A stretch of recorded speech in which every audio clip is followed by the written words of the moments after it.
The sun rises in the east, the Browns start a new quarterback to begin the season, and Drew Brees eclipses 4,500 passing yards and 30 touchdowns. There's some things we can simply count on in life and in football. But what shouldn't we count on seeing that we did in 2015, when injuries, age, and just pure dumb luck conspired to bring us some interesting anomalies? I'm Arthur Arkush with Pro Football Weekly, highlighting 5 fantasy football occurrences in 2015 that won't repeat themselves this year.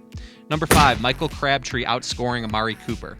Credit Crabtree for busting out in a prove-it year in Oakland at age 28 and reminding us all he is in fact a former top 10 pick. Now remind yourself that Amari Cooper was the 4th overall pick last season, is just 22, and provided immediate proof he's a big play threat unlike Crabtree has ever been in his career, with over 4 yards more per catch. Cooper also hit a bit of a rookie wall in November and struggled with drops and consistently separating, but we think he'll turn in a much more complete effort in year 2, whereas Crabtree won't find the end zone 9 times again, nor 15 more targets than Cooper, as Derek Carr's rapport with the number 1 blossoms and Clive Walford eats into his number 2's intermediate chances. Number 4, Randall Cobb being a possession receiver. Devontae Adams caught a lot of flack, deservedly, but Cobb was by far the biggest disappointment amid the Packers receivers last year without Jordy Nelson. His 10.5 yards per reception was more than 2 yards off his career pace and more than half a yard less than plodding tight end Benjamin Watson, 10 years Cobb's senior. But with Nelson back to stretch the field, Jared Cook commanding respect after the catch in the middle of it, and Mike McCarthy again calling plays and deploying his most versatile weapon more creatively from Jump Street, Cobb will get back to being a luxury WR2, not barely outproducing lesser talents like Ruben Randall and Travis Benjamin. Number 3, Vikings finishing outside the top 5 of fantasy defenses. I'm on record as saying Mike Zimmer's bunch could end Seattle's incredible reign as the NFL's top-scoring defense 4 years running. Minnesota finished 5th in scoring last year and 8th overall in fantasy.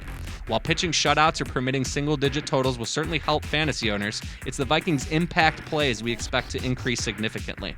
Anthony Barr and Eric Kendricks beginning the season together in the middle.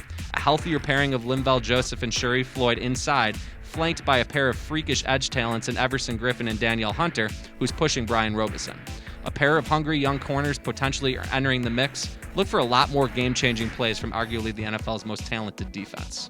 Number 2, Antonio Gates scoring less than a half dozen times. In 2015, for only the 3rd time in his Hall of Fame career, Gates didn't reach 6 touchdowns. He also played in only 11 games after serving an early season suspension, his fewest since 2010. With Ladarius Green in Pittsburgh and Malcolm Floyd retired, Gates, at age 36, is poised for at least one more monster tight end 1 campaign. Oh yeah, it just so happens he needs 8 touchdowns to move ahead of Tony Gonzalez into first all-time among tight ends in NFL history. Think he and Phillip Rivers aren't well aware of it? San Diego should get something out of its running game this season, and it will definitely get plenty out of Gates. Number 1, Thomas Rawls leading the Seahawks in rushing.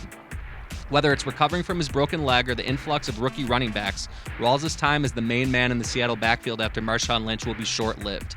We're extremely intrigued by CJ Prosise and Alex Collins joining Seattle's ascending offense, and we're not hiding from our bullish Christine Michael predictions last season, even if he was still with Dallas when we began making them. We're not ready to say who will be the guy, but we just don't see Rawls taking the league by storm or even taking the job that's his to lose and running with it like he did before last year's injury. That'll do it for now. What'd you think of today's game plan?